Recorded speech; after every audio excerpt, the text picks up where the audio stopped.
होगी। आपने चुनाव के अंदर कहा था कि तंजीम फातिमा मेरी माँ जैसी हैं। ये बात सही है कि चुनाव के समय जब आप लोगों ने ये सवाल पूछा था तो हमने ये कहा था कि हाँ, हमारी माँ जैसी है। जब देश की बात आती है तो कुछ चीज़ें ऐसी होती हैं, उन चीज़ों से बड़ा देश होता है। अब कल को अगर मैं अपने साथ कोई ड्राइवर लेके चलूँ तो फिर आप ये कहोगे कि भाई ड्राइवर की ज़रूरत है, गाड़ी तो आप खुद चला सकते हैं। ये सवाल ये है ना कि मंत्री या बलदेव सिंह औलख भी हैं, मैं नाम ले रहा हूँ, उनको सुरक्षा नहीं मिली। अब नहीं भाई, आप में क्या ऐसा खास है? अब मैंने आपसे क्या कहा कि कुछ चीज़ें ऐसी होती हैं जो जिसका निर्णय सरकार करती है। नमस्कार, मैं हूं आमिर खान और आप देख रहे हैं यूपी तक। हमारे साथ मौजूद हैं रामपुर शहर विधायक आकाश सक्सेना जी। इनसे कुछ जानेंगे तीखे सवाल, और कुछ तीखे सवालों के यूपी तक के वो जवाब देंगे। कि आकाश सक्सेना जी, मैं ये जानना चाह रहा हूँ कि आपसे कि जो आज़म खान को 7 साल की सज़ा हुई है, लोग कह रहे हैं कि अधिक हुई है और आप कह रहे हैं कम हुई है, और आप अपील में जाने की भी बात कर रहे हैं। लोग जानना चाह रहे हैं कि कम हुई है या अधिक हुई। देखिए, जो समझदार लोग हैं, जो जानकार लोग हैं, उनको ये पता है कि सज़ा कितनी हुई है। अगर हम कानून की बात करें तो जो ये धाराएं हैं 467, 468, 471, 120 भी, 420, तो इन धाराओं में जो 467 जो धारा होती है उसका प्रावधान आजीवन कारावास का है। लेकिन चूंकि ये ACGM कोर्ट है, इस कोर्ट की जो लिमिट होती है वो 7 वर्ष होती है। तो जिस तरीके का ये अपराध था, आज़म खान के द्वारा जिस तरीके का ये अपराध किया गया था, उस अपराध को देखते हुए न्यायपालिका ने इनको 7 वर्ष की सज़ा सुनाई। 7 वर्ष मतलब अधिकतम सज़ा सुनाई अपनी कोर्ट के हिसाब से। लेकिन 467 के अंतर्गत जो सज़ा का प्रावधान है वो आजीवन कारावास का है। तो हम इसी वजह से जो अपीलीय कोर्ट है रामपुर में सेशन कोर्ट, हम वहाँ अपील दायर करेंगे और इसमें हम मांग करेंगे कि आज़म खान को इस मामले में आजीवन कारावास मिलना चाहिए। अच्छा विधायक जी, आप अपील में जाने की बात कर रहे हैं और तीनों को सज़ा अगर हुई तो आजीवन की होगी। आपने चुनाव के अंदर कहा था कि तंजीम फातिमा मेरी माँ जैसी हैं, तो अब क्या कहेंगे? माँ जैसी हैं तो फिर अब आजीवन कारावास का अपील डालना है? देखिए, ये बात सही है कि चुनाव के समय जब आप लोगों ने ये सवाल पूछा था तो हमने ये कहा था कि हाँ, हमारी माँ जैसी है। लेकिन जब भारत माता की बात आती है तब कुछ रिश्ते जो होते हैं वो भारत माता के मुकाबले छोटे होते हैं। जब देश की बात आती है तो कुछ चीज़ें ऐसी होती हैं, उन चीज़ों से बड़ा देश होता है। और जिस तरीके का काम आज़म खान ने किया है, एक लोक सेवक रहते हुए आज़म खान ने सारी व्यवस्थाओं को ताक पर रखते हुए अपने बेटे के 2 बर्थ सर्टिफिकेट बनवाए। और लोक सेवक अगर इस तरीके का कार्य करेगा तो वो जनता को मैसेज क्या देगा? अगर हम देखें, मुख्तार अंसारी जो आज जेल में सज़ा काट रहा है, ये अपराध उससे कहीं बड़ा है, क्योंकि मुख्तार अंसारी एक अलग व्यक्ति है और आज़म खान अगर देखा जाए तो वो एक अलग व्यक्ति है। आज़म खान जैसे लोग जब पद पर बैठे होते हैं तो करोड़ों लोग, हज़ारों लोग ये देखते हैं कि हमारा नेता कर क्या रहा है। जनता में ये मैसेज क्या देंगे कि भाई कैसे भी करके बस अपने और अपने परिवार को आगे बढ़ाने के लिए इस तरीके के डॉक्यूमेंट्स को आप बनाएंगे।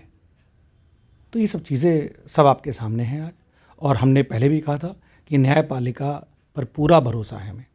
पहले भी था जो ACGM कोर्ट ने निर्णय दिया, और मुझे पूरा विश्वास है कि हम जब अपील में जाएंगे तो वहाँ से भी हमें न्याय मिलेगा।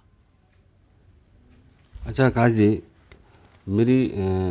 हमारी बात हुई थी आज़म खान के वकील से, सुप्रीम कोर्ट से आते हैं ज़ुबैर अहमद साहब।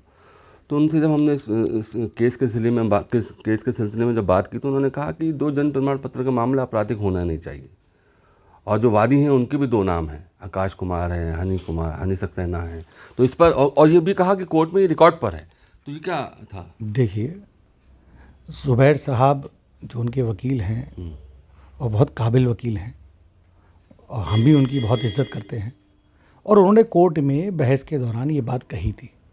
लेकिन उसका जवाब सुनकर उनको भी ये बात पता लगी थी, अब बचपन में हमारा नाम चाहे कुछ था, जब 10th की बात आती है तो भारत में हाई स्कूल के प्रमाण पत्रों को एक अलग उससे देखा जाता है कि अगर आपको अपना पासपोर्ट बनवाना है या सरकारी नौकरी में आपको आवेदन करना है तो ये तय किया गया कि जो हाई स्कूल के जो कागजात होते हैं उसको बिल्कुल सही माना जाता है।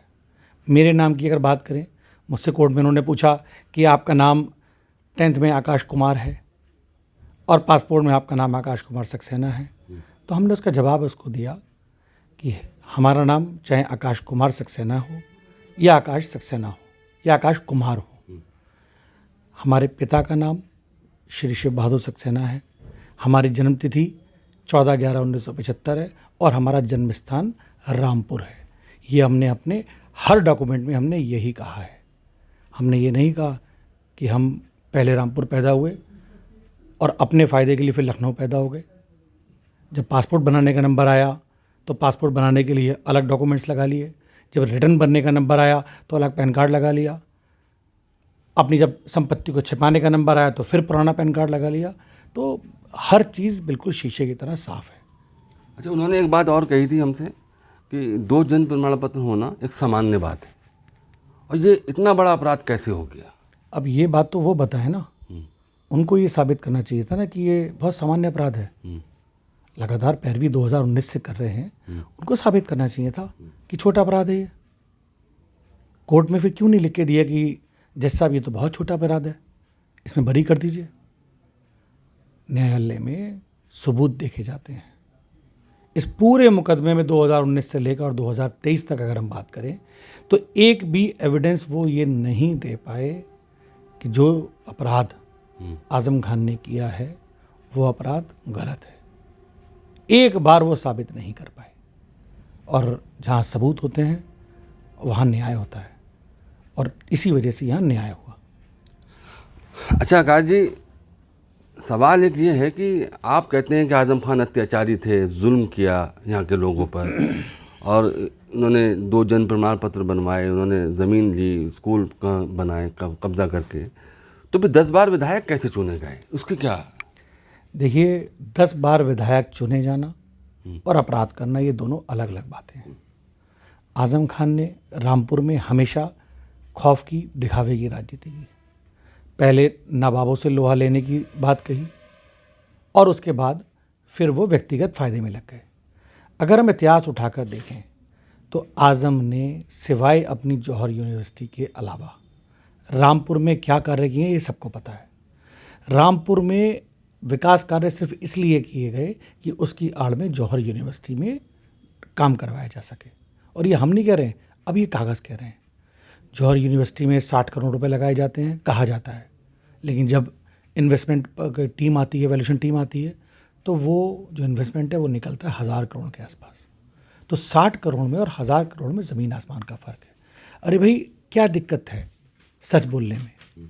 और जहाँ तक बात करते हैं शिक्षा की, अपने हर भाषण में शिक्षा को बढ़ावे की बात करते हैं।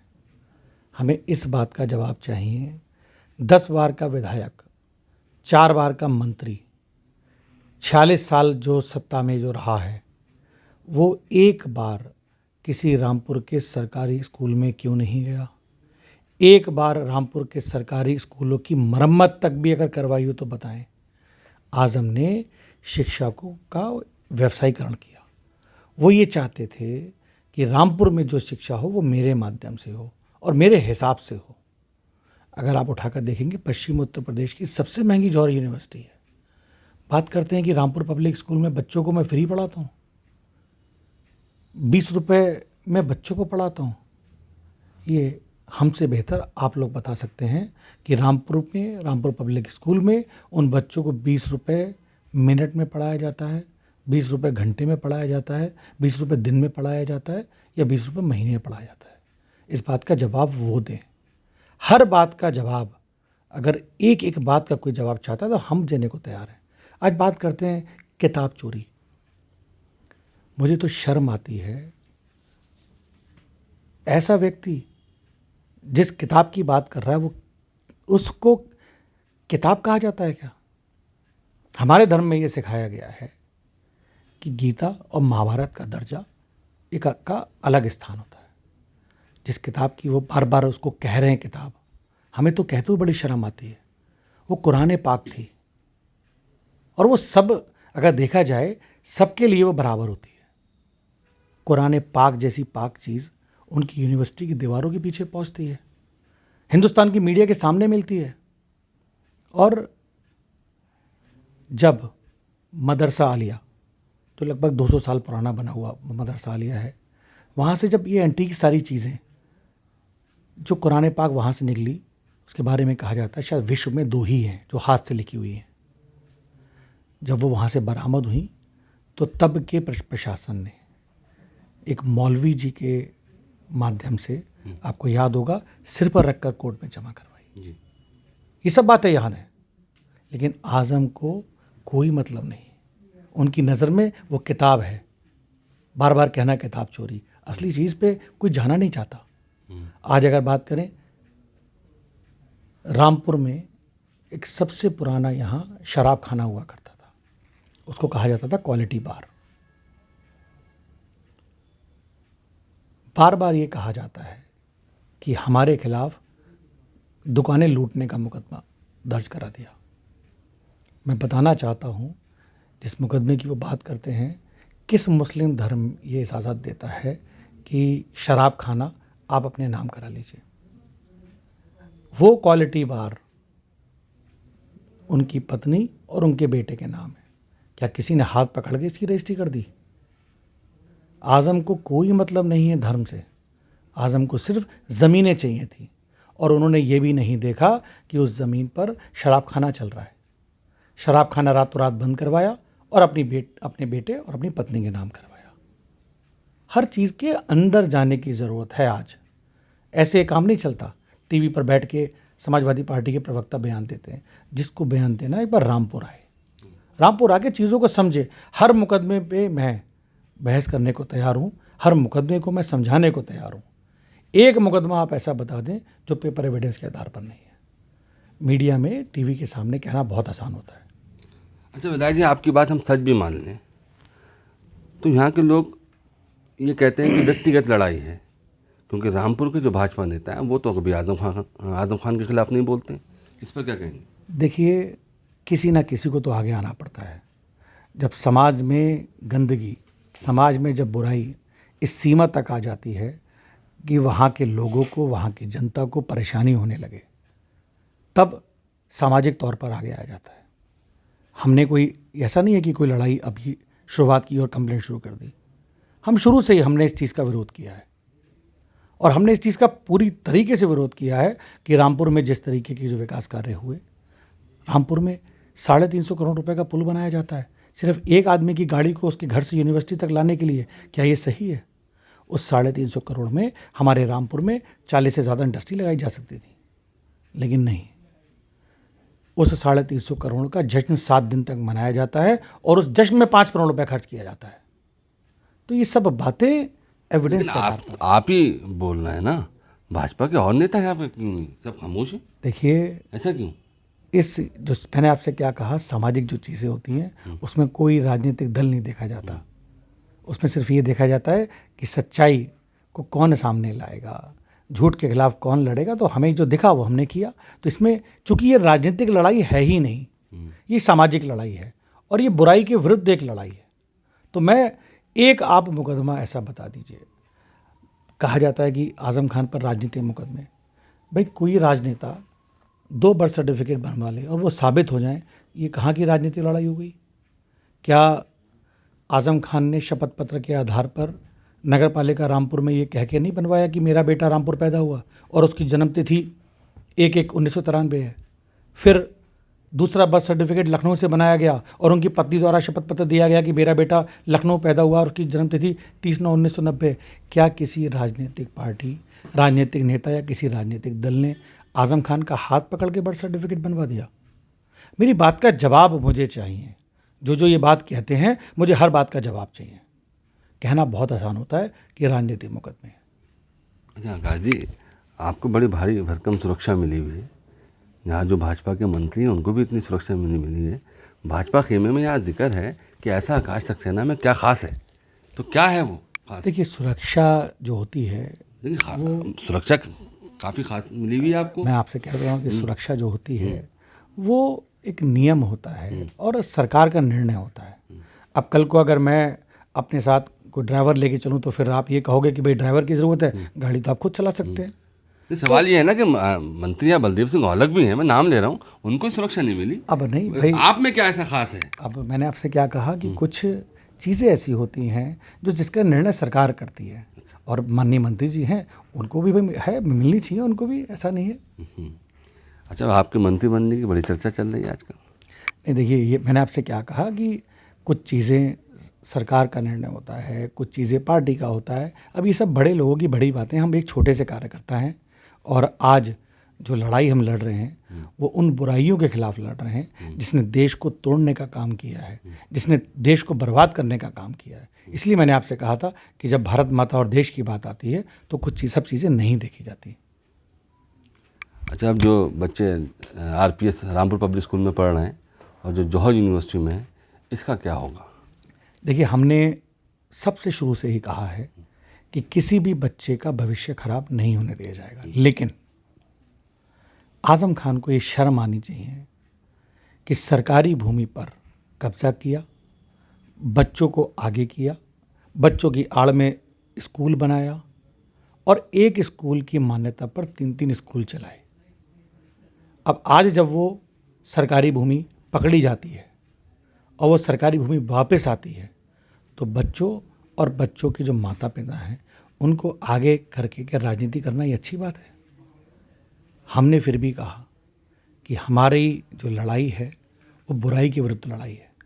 किसी बच्चे का एक भी दिन खराब नहीं होने दिया जाएगा। हर बच्चे को जो शिक्षा मिल रही है बेहतर शिक्षा दी जाएगी, लेकिन इसके साथ साथ ये भी है कि जो सरकारी कब्जे किए गए हैं उसको बर्दाश्त नहीं किया जाएगा। अभी और भी जो सरकारी चीज़ें रह गई हैं वो भी अभी बाहर निकाली जाएंगी। अच्छा, अब लोग सवाल उठा रहे हैं आकाश जी कि सारी कार्रवाई आज़म खान पे विपक्ष पे हो रही है, तो क्या भाजपा के नेता के दूध के धुले हैं क्या? देखिए, हम तो कहते हैं अगर कोई चीज़ है और वो अगर सामने दिख रही है तो इसमें राजनीतिक आनी ही नहीं चाहिए। अगर किसी ने गलत किया है और वो चीज़ साबित होती है तो इसमें कोई नहीं होता कि वो कांग्रेस का है या समाजवादी पार्टी का है या किसी और पार्टी का है। अगर कोर्ट में चीज़ साबित होती है, आप ये बताइए, खतौली में अभी उपचुनाव हुआ, कोर्ट ने सज़ा दी ना, और उस सज़ा को सबने माना। तो ये ऐसा नहीं है, न्यायपालिका जो निर्णय करती है वो सबको बराबर करती है, ऐसा हमने देखा है, और हमें पूरा विश्वास हमेशा न्यायपालिका पर, इसीलिए ही हम हमेशा कहते हैं इसमें राजनीतिक चीज़ नहीं देखनी चाहिए।